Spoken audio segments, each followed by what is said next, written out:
Bonjour à toutes et à tous. Voilà, nouveau projet, fabrication d'une pompe à se dessouder. Pour ceux qui suivent la chaîne secondaire, j'avais déjà présenté cette pompe à dessouder, qui est une pompe à dessouder manuelle, c'est-à-dire qu'il y a un piston et on relâche. C'est identique au pistolet à dessouder qu'on trouve dans le commerce, simplement que celle-là, elle est chauffante. Simplement, voilà, le mécanisme n'est pas terrible.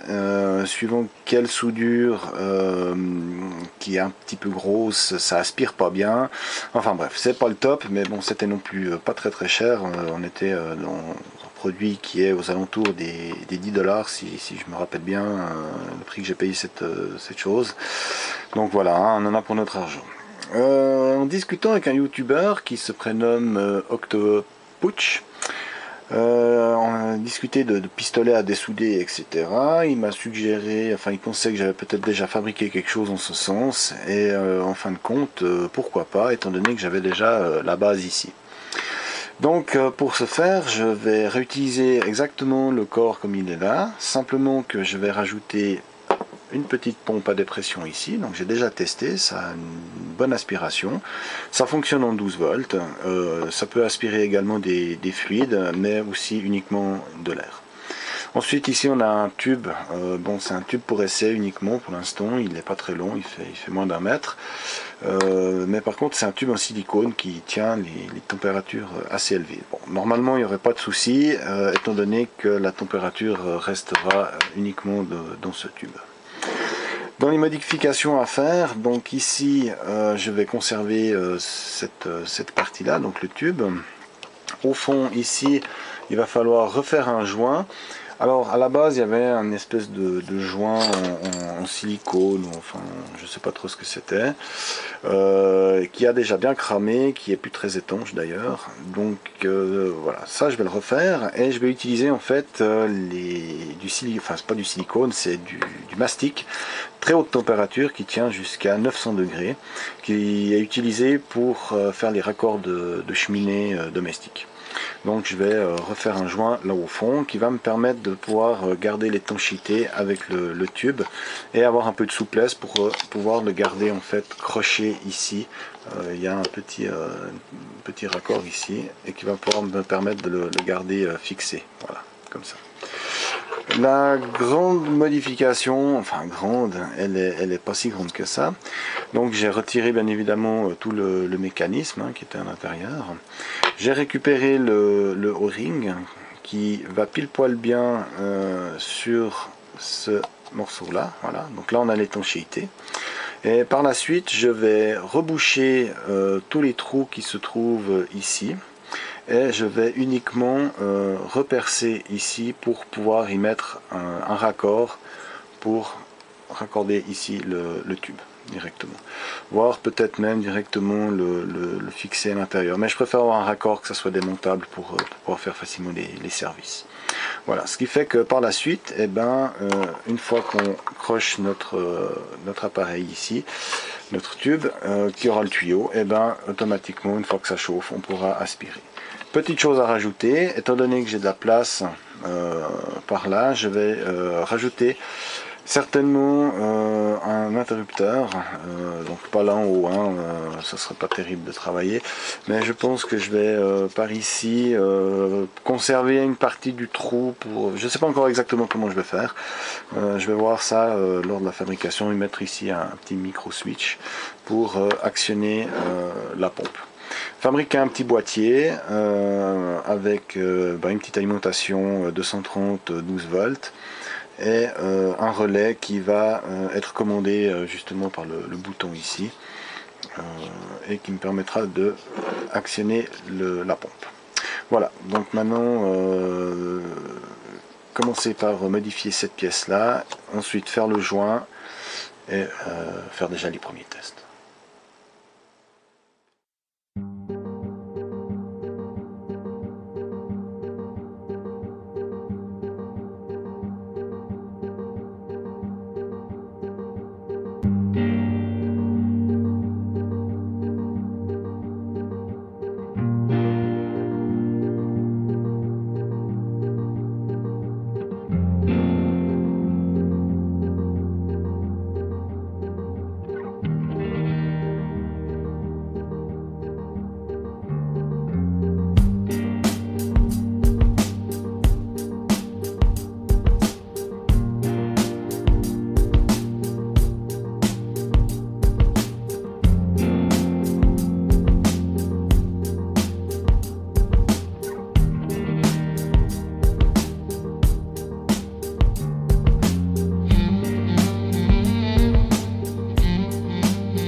petit mastic qui est en bas devient extrêmement dur et donc on n'a pas une bonne étanchéité.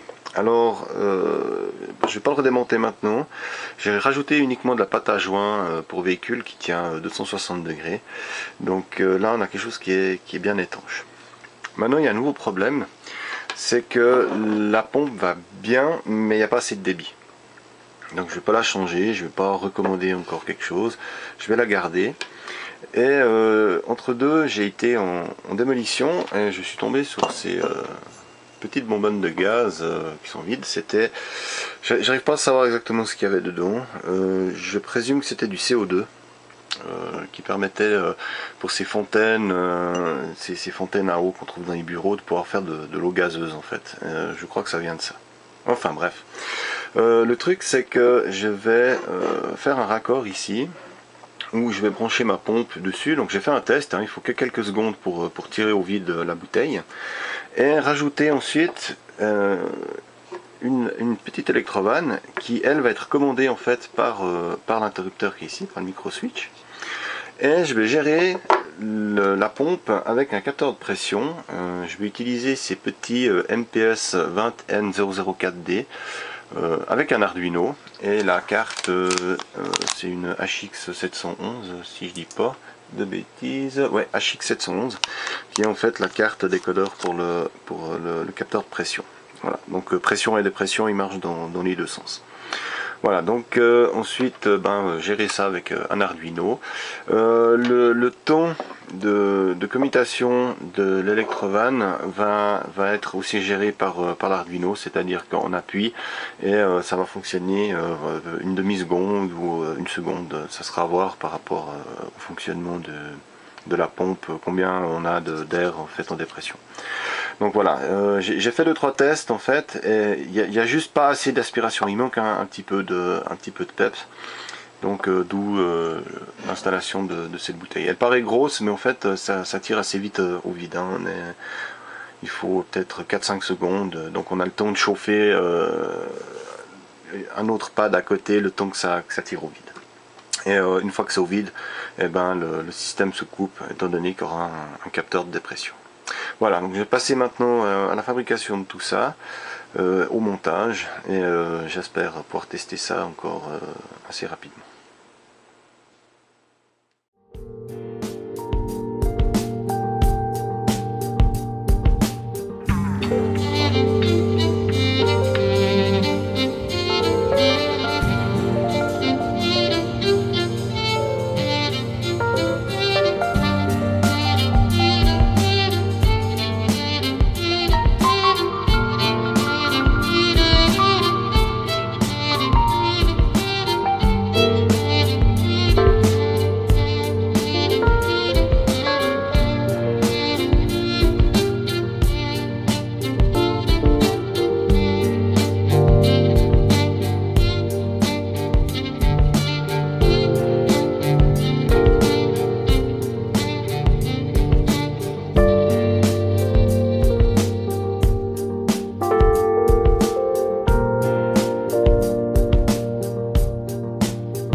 J'ai fait mes premiers tests. Si vous vous rappelez dans la vidéo un peu plus tôt, j'ai bouché ici pour remplacer un joint silicone. Et en fin de compte, c'est pas étanche. J'ai essayé de mettre de la pâte à joint. Là, il y a un O-ring avec de la pâte à joint pour moteur. C'est toujours pas étanche. Donc faut que je trouve une autre solution. Je vais peut-être acheter des plaques de silicone pour refaire un joint. Mais en l'état des choses, en fait j'avais toute la succion qui était perdue à ce niveau là. Donc pour ce modèle là, celui que j'ai voulu modifier de base, eh ben ça va pas. Par contre, le nouveau que j'ai acheté, actuellement il y a une action sur AliExpress, on l'a pour moins de 6 $, livraison inclus. Donc du coup j'en avais racheté un au cas où j'aurais eu besoin de pièces, et j'ai très bien fait parce que là j'ai un joint neuf en silicone et j'ai toute la succion qui fonctionne. Donc là j'ai fait mes premiers tests, donc l'interrupteur ici qui actionne l'électrovanne. Donc voilà le système plus ou moins fini. Donc là il y aura le capteur pour la dépression, hein, pour savoir quand on coupe le moteur. Et ensuite là on a ici l'électrovanne qui permet donc d'être activé pour la succion. Voilà, je fais juste un petit test vite fait. Juste en parenthèse, je rajoute ici un petit module step up pour pouvoir augmenter la tension. J'ai pas tout à fait 12 volts qui rentre, et en fin de compte je l'ai augmenté à 14 volts et on a quelque chose qui reste assez intéressant. Donc voilà, déjà un petit test avant d'aller plus loin, avant de faire la partie électronique.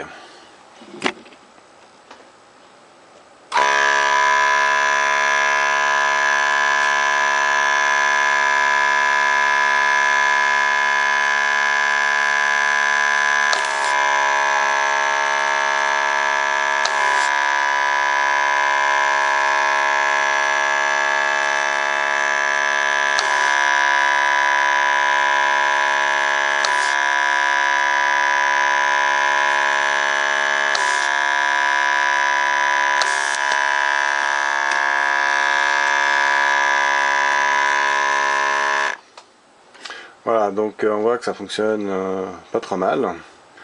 Donc je vais maintenant passer à la fabrication de la partie électronique. Donc j'ai une petite alimentation 12 volts, 18 watts, un Arduino, 2-3 petits composants, et l'affaire devrait être bonne.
changer de méthode de prise de pression.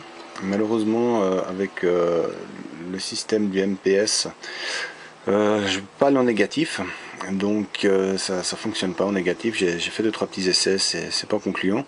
Donc tout bêtement, je suis passé à une autre prise de pression qui est en fait un capteur de pression standard en 1/4, donc que j'ai vissé ici pour la prise de pression. Et en fait j'ai déplacé le tube donc, qui était pris ici sur un raccord. Je l'ai démonté et je l'ai pris en fait sur la sortie qui était prévue initialement pour la prise de pression. Donc voilà, c'était juste cette petite modification avant de continuer le montage. Maintenant je vais passer à la fabrication du boîtier en tôle.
Voilà, j'arrive au terme du montage de cette pompe à dessouder. Alors je voulais encore vite faire un petit tour des éléments que j'ai mis à l'intérieur. Ça fait maintenant à peu près un mois et demi que je monte cet appareil. Je ne me rappelle plus exactement ce que j'avais déjà présenté ou pas, donc je refais une dernière fois le tour. Donc on a ici la réserve de dépression. On a au bout là le bloc qui comporte le capteur de pression que je vous ai montré juste avant, donc que j'ai dû remplacer, hein, j'ai dû changer de système. Là on a l'aspiration de la pompe. Ici on a l'électrovanne qui est commandé par le pistolet de dessoudage. Au niveau électronique, donc ici, juste tourner un petit peu, voilà, on a un transformateur qui est à la base prévu pour des LED. Donc vous allez voir après, lors du démarrage du moteur, il ne démarre pas à 100%, donc j'utilise le PVM de l'Arduino pour le faire démarrer gentiment. Si je fais démarrer le moteur de la pompe directement à 100%, le pic de courant me fait cracher le transformateur, il n'est pas prévu pour. Donc c'est pour ça que je le fais démarrer de 0 à 100% sur un très court laps de temps. Ensuite ici on a un step up qui me permet de passer de 12 à 14 volts. C'est uniquement une histoire que la pompe tourne un petit peu plus vite. On a à ce moment-là, on raccourcit le temps en fait de tirage au vide. Sur un des MOSFET ici j'ai enlevé le dissipateur parce que juste pour l'électrovanne ça chauffe même pas, donc c'était de façon bien surdimensionnée. Là également je le laisse, mais il sert pas à grand chose pour le peu que la pompe tourne. Bon, le MOSFET chauffe à peine, donc bon, je l'ai mis pour voilà, c'est bien surdimensionné.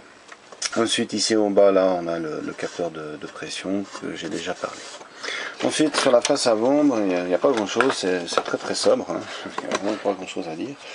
Ici on a la sortie qui passera après ces taupes, et ensuite on a deux LED, une LED qui indique le 5 volts, l'autre LED le 12 volts tout bêtement, et ensuite l'interrupteur donc que je mette au haut ou en bas. Je n'avais pas d'interrupteur on-off, j'avais seulement un double interrupteur, donc voilà, il est pointé donc ça marche des deux côtés.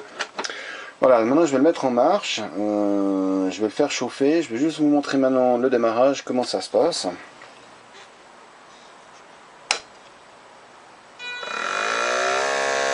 Alors notons le démarrage de la pompe.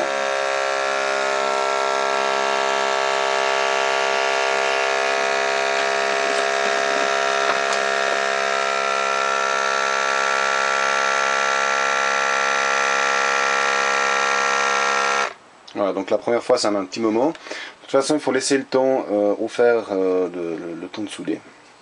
Ensuite ici il y a l'interrupteur pour le petit switch pour permettre d'activer l'électrovanne, hein. Et ici j'ai juste dû encore faire une petite modification, j'ai mis un petit ressort, j'avais mis la gaine jusqu'au bout, et en fait ça m'empêche de pouvoir démonter le cylindre récepteur ici. Donc j'ai juste mis ce petit ressort, et ensuite je peux faire coulisser ici la petite colsonne pour pouvoir retirer le ressort et sortir ici pour le nettoyage des résidus de soudure. Voilà, et ensuite donc ici ça chauffe gentiment, et quand on appuie, voilà, donc là ça aspire. Alors on peut faire 2 fois de suite environ, sauf si c'est une grosse soudure, et ensuite le moteur va redémarrer. Par contre ça met que quelques secondes, étant donné que j'ai réglé qu'on reste toujours sur une pression négative pour que la pompe redémarre. Voilà. Tant que la pompe fonctionne, le switch lui ne fonctionne pas. Je ne sais pas si je vais garder cette configuration, ça sera à voir à l'essai. Voilà, maintenant je vais juste vous faire un petit test sur une plaque. Voilà, alors parti pour un petit test, le fer est chaud. J'espère que ça se verra bien.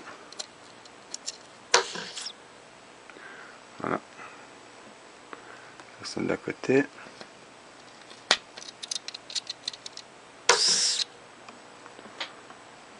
Deux.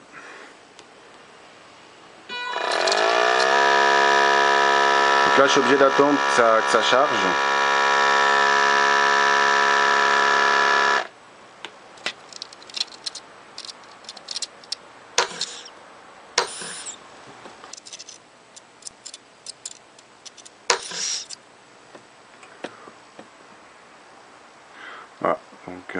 Alors selon le type de soudure utilisée, je pense celles qui n'ont pas du tout de plomb, voilà on voit bien, donc ça nettoie pas très mal.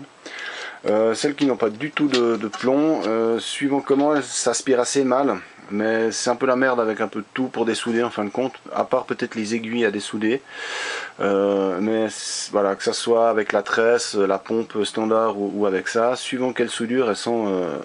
Donc ce que je fais, je rajoute juste un petit coup de soudure avec un peu de plomb, et du coup ça va directement, on arrive à aspirer. Voilà, finir de la monter, de la mettre en place, et j'espère que ce projet vous aura plu. À tout bientôt.